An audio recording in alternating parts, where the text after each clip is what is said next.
Pero claro que Dios tenía su plan para José y no iba a permitirlo. Así que usó a uno de sus propios hermanos, llamado Rubén, y este trató, dice allá por el verso 21, librarlo de la garra de sus hermanos.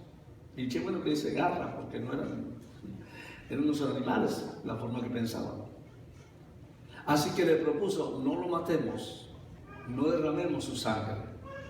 Mejor arrójenle una cisterna en el desierto, no le pongan la mano encima, dijo Rubén. Porque él pensaba que la idea era rescatarlo luego y devolverlo a su padre. Y entonces cuando apareció José cantando, alegre, feliz, con su túnica de colores que le regaló su papá, estos cayeron sobre él, le arrancaron la túnica y lo echaron a la cisterna. Y esa cisterna que estaba vacía y seca. Y luego ellos se sentaron a la orilla a comer como si nada. Cuando de pronto ellos divisan que se acerca una caravana, dice, de ismaelitas, que venían de Galaad con sus camellos cargados de perfume, bálsamo y mirra, y iban a Egipto. Y ahí entonces uno de los hermanos dice, ¿qué ganamos con matar a nuestro hermano y ocultar su muerte? En vez de eliminarlo, mejor vendámoslo a los ismaelitas. Al fin de cuentas es nuestro propio hermano. Y todos, amén, amén, amén, eran pentecostales. Así que cuando los mercaderes madianitas se acercaron, sacaron a José de la cisterna, se lo vendieron a los ismaelitas por 20 monedas de plata. Y fue así como se llevaron a José a Egipto. Que allí llegó José como esclavo, y ahí lo compra Potifar. Ahora piensen por un momento en la posición de José, ser hijo de un millonario, hijo de una familia acaudalada, y ahora estaba como esclavo en Egipto. Y él allí quizás podría pensar, si mi padre lo supiera, yo sé que él vendría y pagaría el rescate. Y por otro lado, también me imagino que se sentía dolido, amargado, pensando, ¿por qué mis hermanos me hicieron esto? Pero gloria a Dios que la Biblia no registra eso. Él no dejó nunca que la amargura, el odio, llenara su corazón. Pese a que estaba en Egipto por una traición de sus hermanos, eran los causantes de su esclavitud. Y él estaba ahora en una nación extraña, con un lenguaje extraño, una cultura extraña, y todo por la maldad de sus propios hermanos. ¿Se da cuenta? Y luego estaba sirviendo a Potifar lo mejor que él podía. Hacía lo mejor que podía las tareas. Cuando aparece la esposa de Potifar, su ama. Y la esposa dice la Escritura que quiso seducirlo. Y como él no se dejó, la mujer lo difama. Se inventa que él quiso abusar.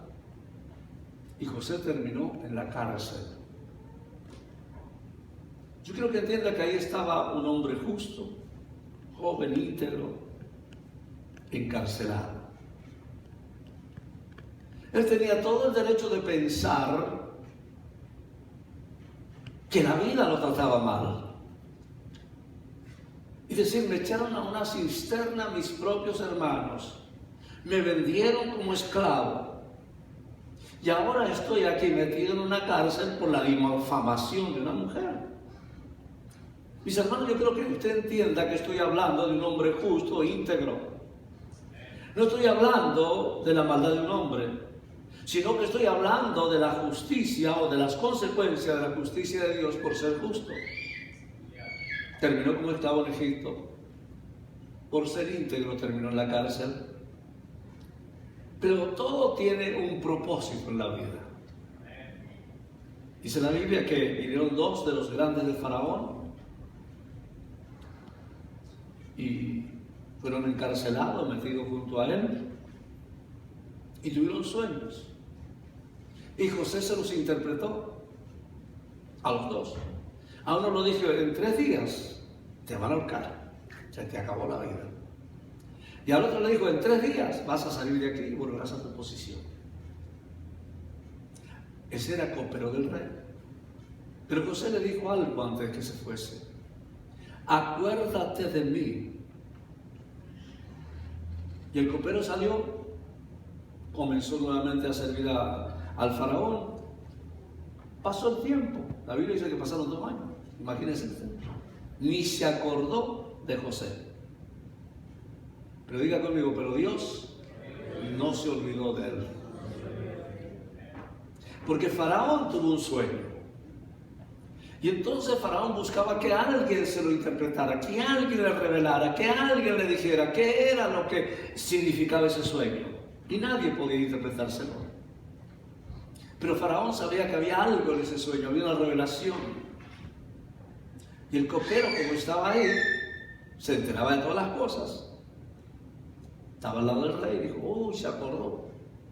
Hay uno allá en la cárcel llamado José. Y ese nos reveló a nosotros lo que nos iba a acontecer, y se dio tal cual. Él reveló nuestros sueños. Entonces Faraón dijo: búsquemelo, tráigamelo aquí. Yo quiero que él me revele qué significa este sueño. Y lo mandó a traer para que me interpretara el sueño. Y José lo hace y le da un consejo muy sabio delante de los grandes de Faraón. Y el faraón se da cuenta de la gran revelación, de la sabiduría de José. Y entonces le dice: tú no vuelves a la cárcel, tú vas a estar a cargo, te voy a poner en el gobierno, vas a ser el gobernador de Egipto. Y ahí cambia la vida de José.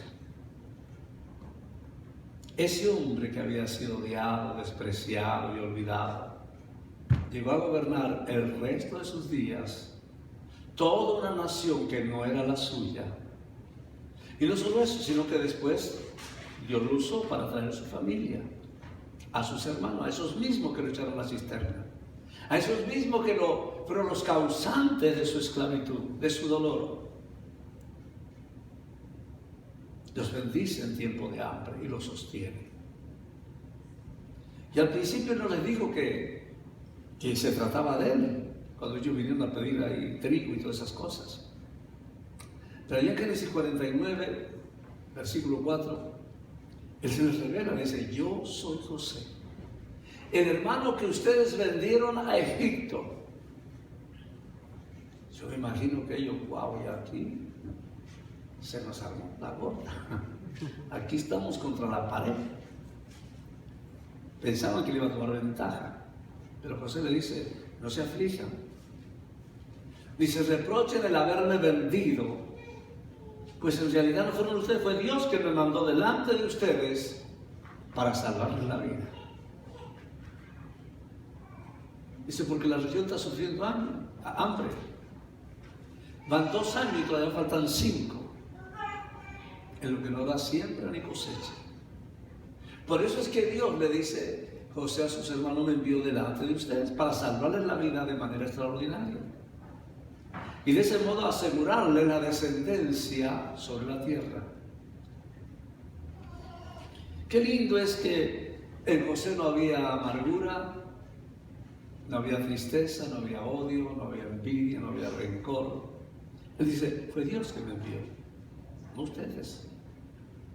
Y ahora yo soy el asesor, el administrador de la casa de Faraón, gobernador de todo Egipto.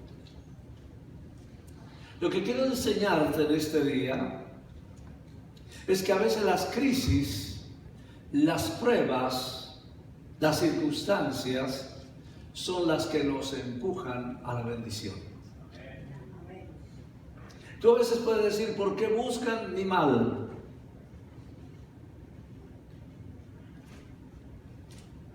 ¿Por qué me ofenden? ¿Por qué me tratan así?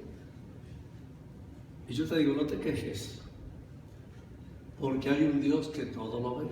Amén. y es un Dios justo y Él dará el pago. Y además Dios tiene el para qué, aunque tú hoy no lo entiendas. Luego lo entenderás. Porque al igual que José, Él hará que las cosas que hoy tú no entiendes sean para tu bien. ¿Cómo terminó José en ese país extranjero, gobernando? No es que él se lo propuso. No fue que él dijo un día: papá, dame la bendición que me voy, porque tengo un llamado, tengo una visión. Y armó sus maletas, agarró su camello y se fue a Egipto. No fue así. Si usted piensa un poquito, si usted lee la historia de José en Génesis, José estaba muy cómodo. José estaba muy mimoso, muy mimado en casa. Tenía todo. Pero el predilecto era el hijo más chico, así que recibía todos los beneficios. Es decir, José necesitaba un empujoncito, porque Dios tenía un plan para José y su familia, más grande que el plan y el propósito que pudiera tener su propio padre, si se quedaba ahí.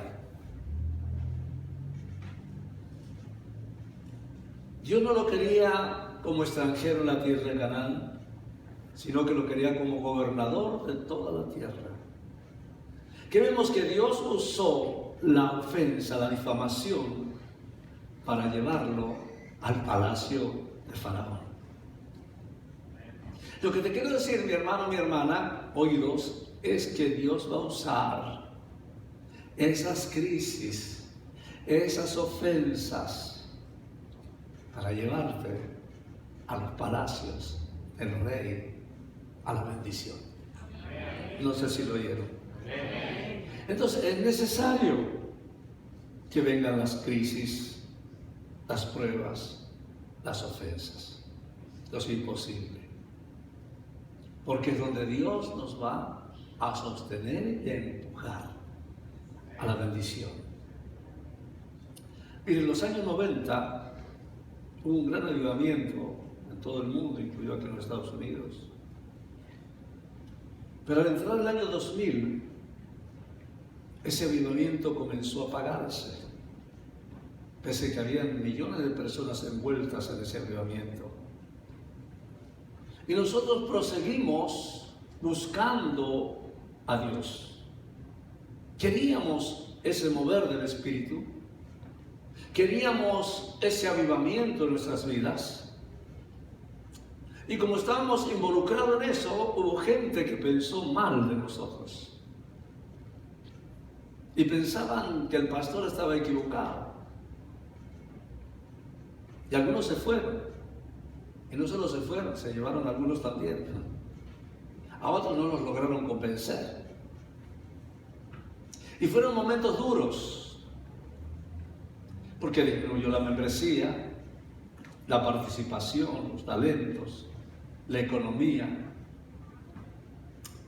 Y los que se fueron pensaron y actuaron mal contra nosotros. Ellos pensaron que era el fin, pero tengo noticias. Dios usó todas esas cosas para nuestro bien. Amén. Lo usó para bendecirnos y sacarnos adelante, de igual manera como sacó a José. Y estuvimos en victoria, estamos en victoria y seguiremos en victoria. Es necesario que vengan las crisis.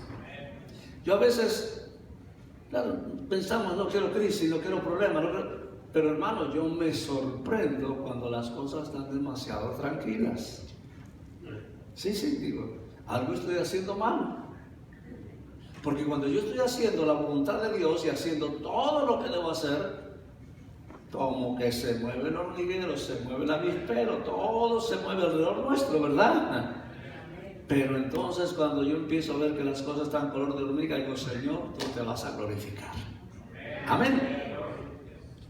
Es decir, mis hermanos, Es necesario las crisis.